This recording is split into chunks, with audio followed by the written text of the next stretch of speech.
On va changer de décor. 35 jours de pluie, les tempêtes Goretti, Nils et maintenant Pedro. 4 départements en rouge, 21 en orange. La météo s'affole et les dossiers affluent chez les assureurs. Si vous êtes concerné par ces sinistres, on va essayer de vous aider ce matin. Avec vous, Yann Arnaud, bonjour. Bonjour. Merci d'être avec nous. Vous êtes directeur des besoins sociétaires de la Massif. Ces pluies, ces crues aussi longues sont historiques selon Météo France.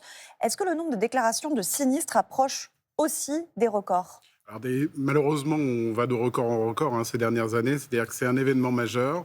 Il y en a eu des très importants. On se souvient par exemple de la grêle à Paris l'année dernière, qui avait été un épisode très court, quelques minutes, mais qui avait été avec des dégâts extrêmement importants.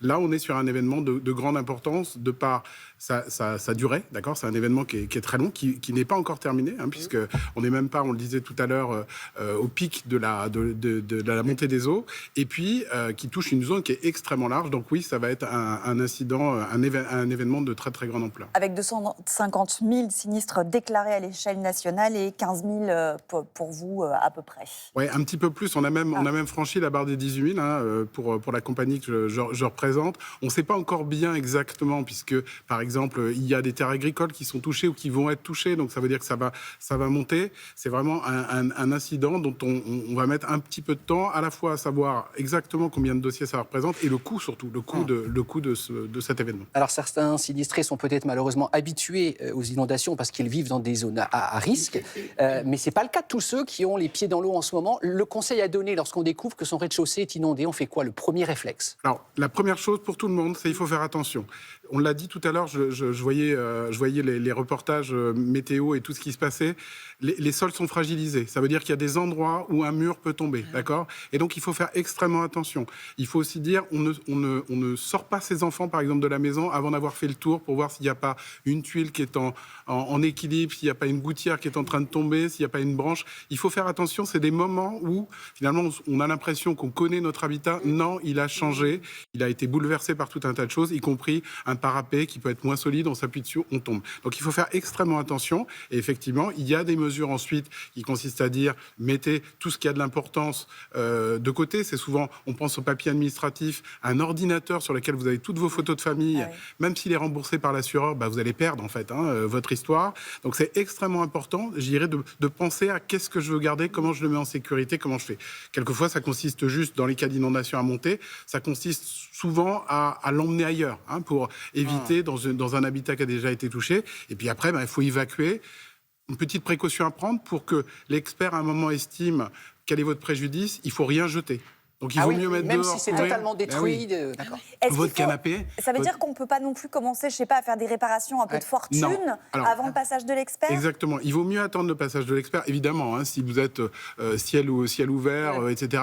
Bon, procédez à quelques réparations, l'expert le verra. Mais ne faites rien vous-même. D'abord, ne montez pas sur votre toit. C'est extrêmement dangereux. Quand vous avez un dégât matériel, ça se répare, ça s'indemnise. Quand vous avez un dégât corporel parce que vous êtes tombé de votre toit, non. Donc, globalement, nous, en tant qu'assureurs, on dit il y a des professionnels qui vont intervenir. Évidemment, ça va être long, mais ceux qui sont touchés. Voilà.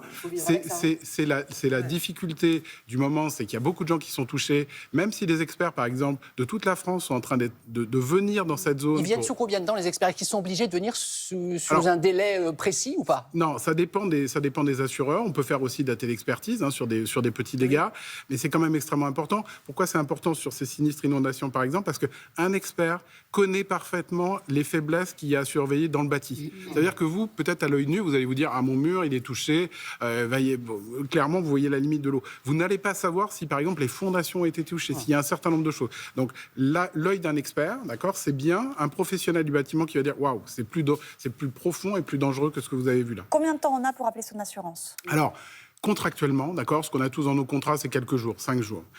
Tous les assureurs aujourd'hui ont élargi à au moins 30 jours, pour plusieurs raisons. D'abord parce qu'on ne veut pas rajouter une pression supplémentaire. On l'a vu au journal de 7 heures.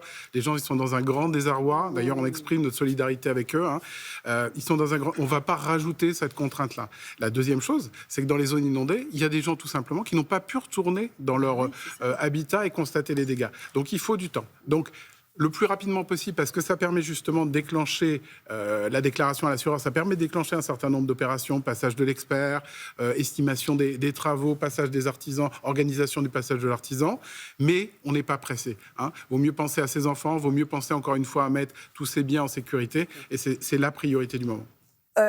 Juste, il nous reste quelques secondes, la Caisse centrale de réassurance qui assure les assureurs a remis il y a quelques jours un rapport au gouvernement sur la capacité d'assurer les risques extrêmes et conserver un régime de catastrophe naturelle dans les années à venir.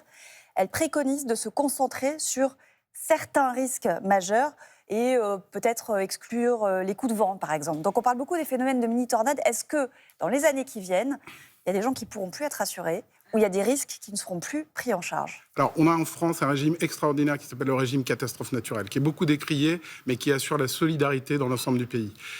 On contribue chacun, avec notre contrat, en fait, on verse une somme sur ce régime de catastrophe naturelle, et quand il y a des événements de cet ordre-là, et du coup, la solidarité nationale, quelle que soit la teneur ou la qualité de votre contrat, s'organise de la même manière. C'est extraordinaire. En Allemagne, vous vous souvenez, il y a quelques années, il y a eu des inondations. Il y a certaines personnes qui ne sont toujours pas remboursées, et il y a des gens qui ne seront plus assurables.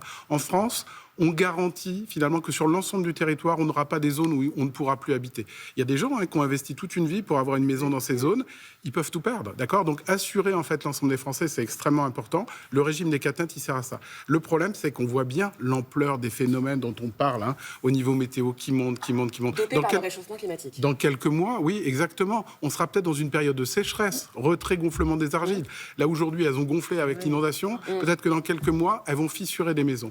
Donc ça veut dire qu'effectivement, il faudra se poser la question de qu'est-ce qu'on couvre. Mais ce qui est important, c'est qu'on ait une couverture minimum parce que la maison de quelqu'un, c'est sa vie, d'accord ? C'est ce qu'il va transmettre à ses enfants. On ne peut pas jouer avec ça. C'est pour ça que par rapport au prix, par exemple, en assurance, quand on dit les prix vont monter, oui, les prix vont monter sur l'assurance habitation, mais les gens, qui en ont conscience, ils disent quoi ? D'une certaine manière, il faut que je m'habitue à ce que mon prix baisse. Mais ce qui est important, c'est que mon assureur, il me garantisse que ma maison sera couverte. Merci beaucoup Yann Arnaud d'avoir été avec nous ce matin.